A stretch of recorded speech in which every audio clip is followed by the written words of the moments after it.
Hello everyone, I am Dr. Udar. I welcome you all in this lesson about ratio test.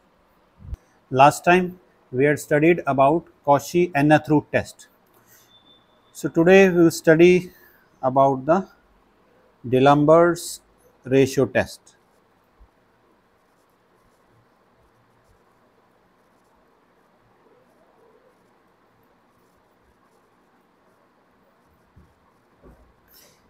So its complete name is D'Alembert's ratio test, and in short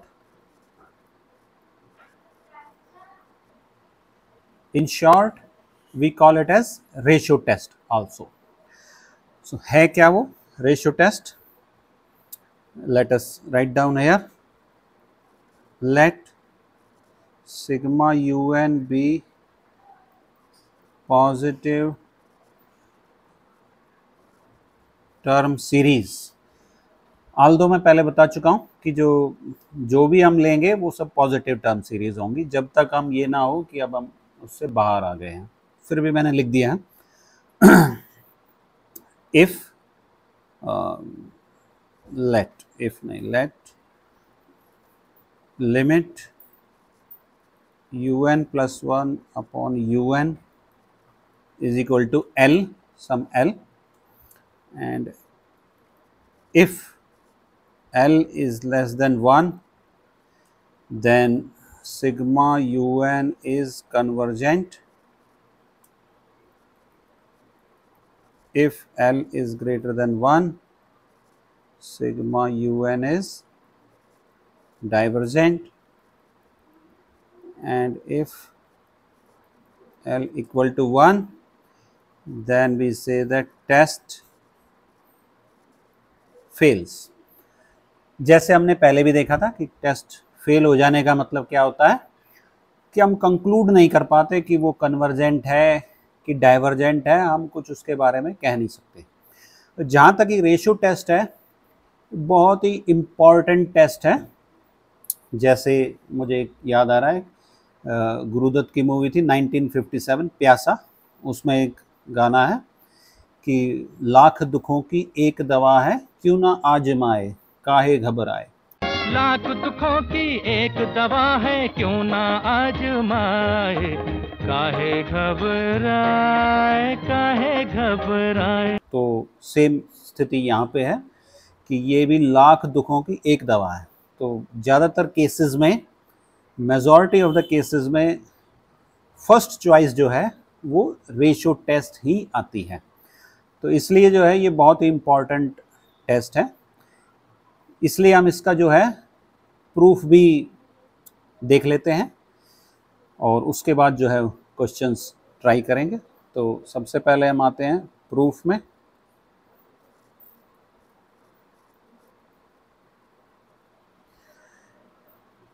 तो इसमें थोड़ा सा analysis जो है वो इस्तेमाल में आएगा एप्सिलॉन डेल्टा की. वो ज़्यादा नहीं, थोड़ा सा है, बट उसको कोशिश करेंगे एक्सप्लेन करने की. जो है अब ये कह रहे हैं कि जी limit un plus 1 upon un tends to L. Case by case ले लेते हैं. पहला केस ले लेते हैं हम. Let case 1, let L is less than 1. L क्या है? Limit of un plus 1 upon un. अब इसमें एक चीज़ और रह गई है, वो पहले एक बार प्रूफ कर लेते हैं, फिर बाद में बताता हूँ कि कुछ बुक्स में कैसे इसको रिप्रेजेंटेड है, वो पार्ट रह गया. पर अब हम प्रूफ में आ गए हैं तो पहले एक बार प्रूफ कंप्लीट कर लेते हैं. ठीक है. तो इसका मतलब ये होता है, ये थोड़ा सा एनालिसिस का पार्ट है कि अगर ये L को टेंड कर रहा है,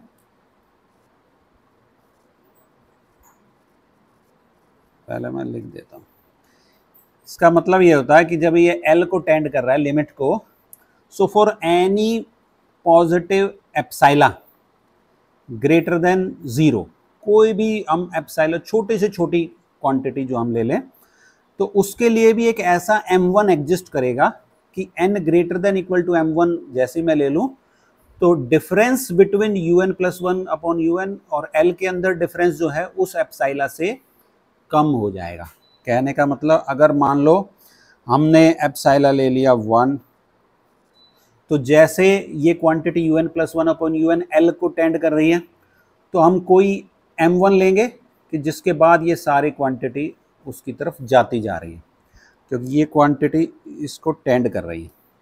अब हम एप्सिलॉन और छोटा ले लें तो m1 की वैल्यू बढ़ सकती है, तो उसके बाद जाके वो उसके करीब होते जाएंगे।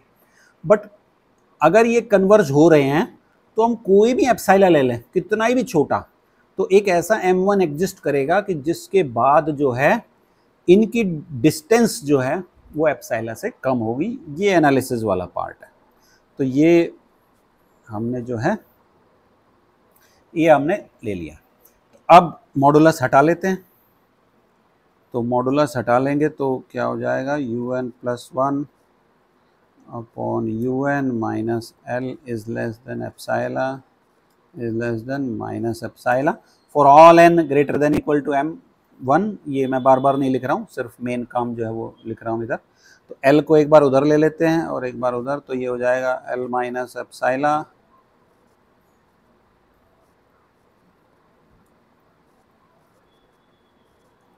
ये क्वांटिटी हमारे पास आ गई है।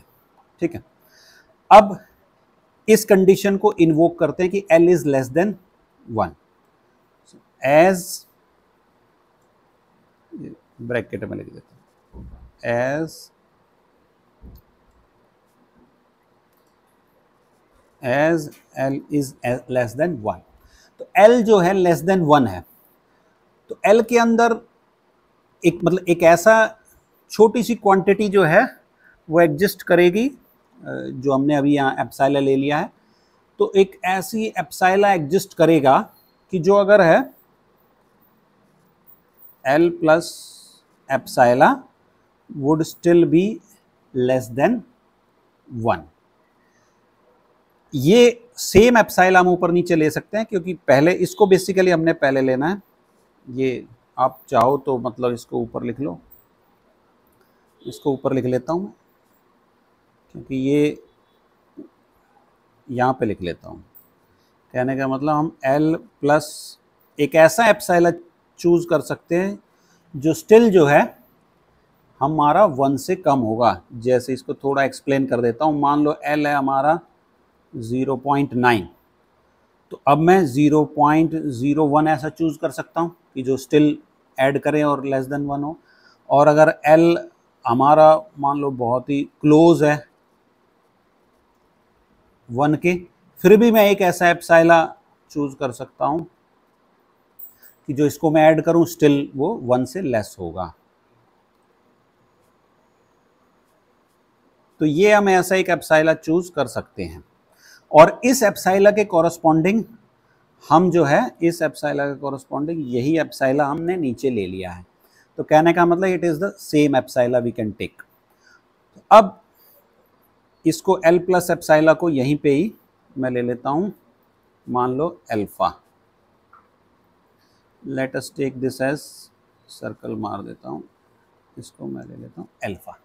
तो अब हम L प्लस एप्सिलॉन पे हैं, तो अब सिर्फ मैं इतने हिस्से को कंसिडर करूंगा, तो नीचे वाले को छोड़ दूंगा। नीचे वाला दूसरे केस 2 में कंसिडर करेंगे हम उसको। तो हमारे पास क्या आ गया, upon un is less than alpha. ये ऊपर देखिए हमने अल्फा लिया इसको, implies un+1/un is less than equal to alpha raise to power n+1 divide by alpha raise to power n। ऐसे लिख सकता हूँ। क्यों लिखा हमने, क्योंकि जैसे मैंने पिछली क्लास में बताया था कि सेकंड कंपैरिजन टेस्ट कभी कभी प्रूफ में इस्तेमाल आ जाता है, तो यहाँ पे हम सेकंड कंपैरिजन टेस्ट का ही इस्तेमाल करेंगे। तो अब ये हमारी un है लेफ्ट साइड में, तो यहाँ से मैं एक vn सीरीज बनाऊंगा। तो let vn is equal to sigma alpha raise to power n।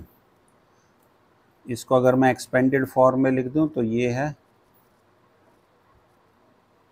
तो vn क्या हो गया, alpha raise to power n। अब ये जो लिखी हुई है ये ज्योमेट्रिक सीरीज है, ज्योमेट्रिक सीरीज हम पहले पढ़ चुके हैं। और अल्फा क्या है, देखिए जी अल्फा है लेस देन 1, तो अल्फा लेस देन 1 है और ये ज्योमेट्रिक सीरीज है, इम्प्लाइज यहाँ से क्या हमने इन्फर किया, sigma V N is convergent.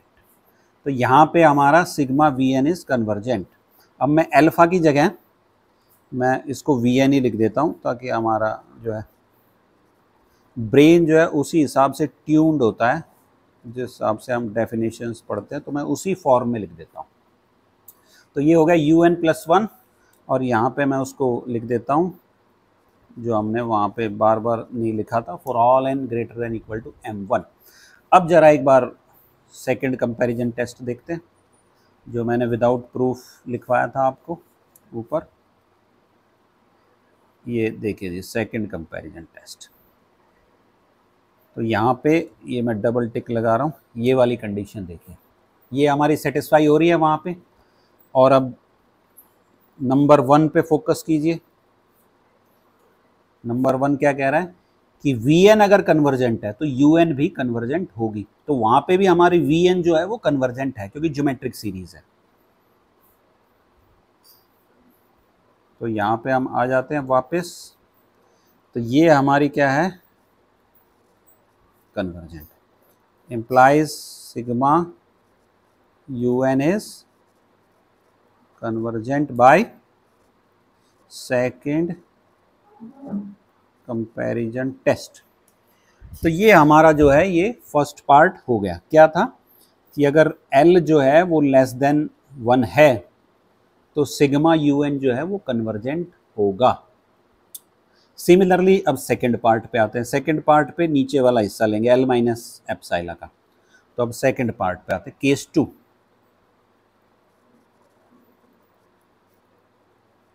Late L is greater than 1 implies we can choose some some epsilon such that L में से एप्सिलॉन माइनस कर दूं तो भी ये स्टिल जो है ग्रेटर देन 1 है। इस क्वांटिटी को मैं ले लेता हूं बीटा। अब वही, क्योंकि हमारा क्या था UN plus 1 upon UN tends to L, तो इसी एप्सिलॉन के लिए हम ये कह सकते हैं UN plus 1 upon UN minus that this would be less than this epsilon for all n greater than equal to m2। कोई m2 हो सकता है क्योंकि यहाँ एप्सिलॉन दूसरा है तो वो m भी चेंज हो सकता है।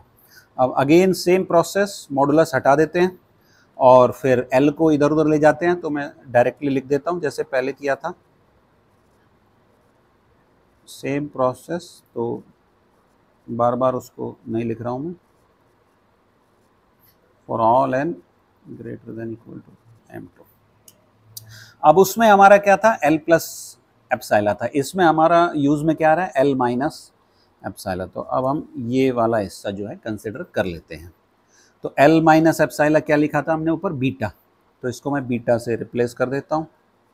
implies beta is less than UN plus 1 this. अब बीटा को मैं सेम फॉर्म में लिख दूंगा, beta raise to power n plus 1 beta raise to power n UN plus 1 upon UN। यहाँ पे मैं for all n greater than equal to m2 नहीं लिख रहा हूँ, पर ये है वैलिड उसी के लिए। अब इसी को मैं इसको यहाँ से इसको Vn कंसिडर कर रहा हूँ, sigma Vn this is equal to sigma beta raise to power n। Expanded form में लिखेंगे तो ये हो जाएगा beta cube and so on. We can see it is a geometric series और Vn क्या है हमारा यहाँ पे beta raise to power n। ये ज्योमेट्रिक सीरीज है, लेकिन बीटा क्या है, बीटा आप देखिए ऊपर ग्रेटर देन 1 है, तो इसका मतलब ये सीरीज क्या होगी डाइवर्जेंट हो जाएगी बाय ज्योमेट्रिक टेस्ट। और इसी फॉर्म को हम ये जो ये एरो लगाई हुई है जो अभी मैं इरेज कर रहा हूँ, यहाँ को मैं Vn की फॉर्म में लिख लेता हूँ ताकि सेकंड कंपैरिजन टेस्ट से आसानी हो जाए हमारे लिए कंपेयर करना। तो ये कैसे लिख सकता हूँ मैं इसको, Vn plus 1 divided by Vn is less than UN plus 1 upon UN। ये हमारी हो गई for all n greater than equal to m2। ये हमारा रिलेशन आ गया। और ये अभी अभी हमने जो है बताया था ऊपर। देखिए सेकंड कंपैरिजन टेस्ट में आते हैं हम फिर वापस, limit form second comparison. Second comparison का जो है सेकंड पार्ट देखिए कि अगर un डाइवर्जेंट है, un मतलब नीचे वाला हिस्सा जो लेस देन पार्ट है, तो जो right hand side, right hand मतलब जो ग्रेटर देन वाला पार्ट है वो डाइवर्जेंट होगा। तो यहाँ पे देखिए हमारा लेस देन वाला पार्ट कौन सा है, लेस देन वाला पार्ट है ये, ठीक है। तो ये वाला हमारा क्या है, इसमें सिग्मा Vn जो है वो डाइवर्जेंट है। तो नीचे वाला पार्ट डाइवर्जेंट है तो इसका मतलब ऊपर वाला पार्ट भी डाइवर्जेंट होगा। इम्प्लाइज यहाँ से क्या हो गया, sigma Un is divergent by second comparison test. तो सिमिलरली ये हमारा हो गया कि अगर L जो है वो ग्रेटर देन 1 है तो ये डाइवर्जेंट हो जाएगा। तो दोनों केसेस हमने कर लिए इसके प्रूफ के कि लेस देन पे कन्वर्जेंट, ग्रेटर देन पे डाइवर्जेंट। रिमार्क में L इक्वल टू 1 का केस ले लेता हूँ मैं, जो टेस्ट फेल्स जो दिखा रहा है कि टेस्ट फेल कैसे हो रहा है, तो रिमार्क ले लेता हूँ उसको। इसमें L इक्वल टू 1 लेते हैं तो दो केसेस में देखेंगे हम। मैं दो केसेस लूँगा। दो केसेस क्या है कि देखिए दोनों केसेस में limit un plus 1 upon un जो है वो 1 आएगी, लेकिन एक केस में कन्वर्जेंट होगा, एक केस में डाइवर्जेंट होगा। तो इसका मतलब L इक्वल टू 1 हो जाए तो हम कह नहीं सकते कि वो कन्वर्जेंट है कि डाइवर्जेंट है। तो केस 1 हम ले लेते हैं, let sigma un is equal to 1 upon sigma भी लगा देता हूँ, sigma un is equal to sigma 1 upon n। तो un हमारा यहाँ पे क्या हो गया, 1 अपॉन n। अब हम लिमिट ले लेते हैं, limit un plus 1 upon un। तो un प्लस 1 क्या हो गया, 1 अपॉन लिमिट रह गई। तो लिमिट un प्लस 1 क्या हो गया, n प्लस 1 इंटू un हो गया इधर, is equal to limit n से डिवाइड कर देते हैं, 1 upon 1 plus which turns out to be 1। अब देखिए लिमिट आ रही है 1 हमारी, लेकिन जो सीरीज़ है ये क्या आ रही है, ये divergent by T series test. तो ये हो गया हमारा केस 1। केस नंबर 2, अब अगर मैं सिग्मा un को ले लेता हूँ sigma 1 upon n square, that is un क्या हो गया हमारा 1 अपॉन n स्क्वायर हो गया।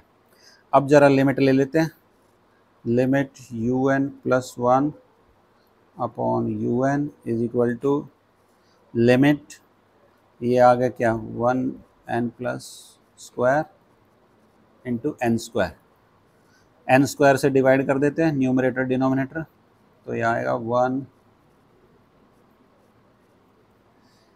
This would turn out. अब लिमिट पुट कर देते हैं, सो इसकी लिमिट आ जाएगी 1।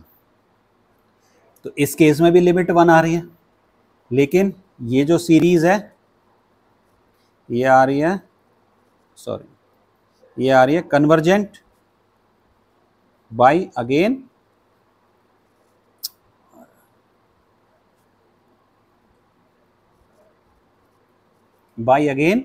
P series test.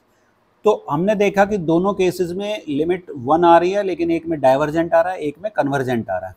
तो इसलिए हम कहते हैं कि when limit is 1 so test fails, unable to conclude anything. अब एक जो इम्पॉर्टेंट चीज़ रह गई थी शुरू में, जैसे मैंने इसको लिया है ऐसे, अब कई बुक्स में क्या लिखा होता है, इसकी जो रेशियो जो है ये पलट देते हैं। तो क्या करते हैं उसमें, ज़रा इसको इधर लिख देता हूँ, उसमें क्या करते हैं लिमिट जो है un अपॉन un प्लस 1 ले लेते हैं और इसको हम l ले लेते हैं, मतलब रेशियो जो है रिवर्स कर दी। तो वहाँ पे जो है ये जो कंक्लूजन है ये भी रिवर्स हो जाता है। एल ग्रेटर देन 1 पे कन्वर्जेंट आएगा, एल लेस देन 1 पे डाइवर्जेंट आएगा, और एल इक्वल टू 1 पे तो फेल्स है, वो एज इट इज है। तो आप इस चीज़ से कंफ्यूज नहीं होना कि उस बुक में अगर un अपॉन un प्लस 1 लिया हुआ है तो ग्रेटर देन 1 पे वो दिखाएगा कन्वर्जेंट है, लेकिन हम जब क्वेश्चन करेंगे हम कहेंगे जी लेस देन 1 पे कन्वर्जेंट है, तो आप कहोगे ये जो कंट्राडिक्टरी हो रहा है। तो ऐसा नहीं है, क्योंकि वहाँ पे रेशियो कुछ और ले रहा है, यहाँ पे हम रेशियो कुछ और ले रहे हैं। तो इसलिए जब आप बुक्स पढ़ रहे हो तो इस चीज़ पे भी ध्यान रखना है कि उस बुक में क्या है और दूसरी बुक में क्या है।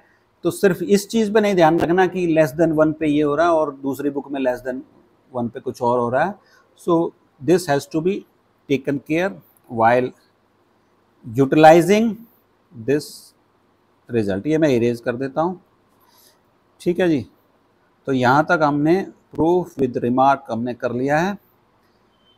So with this we conclude this lesson and we will meet in the next lesson. Thank you very much for joining.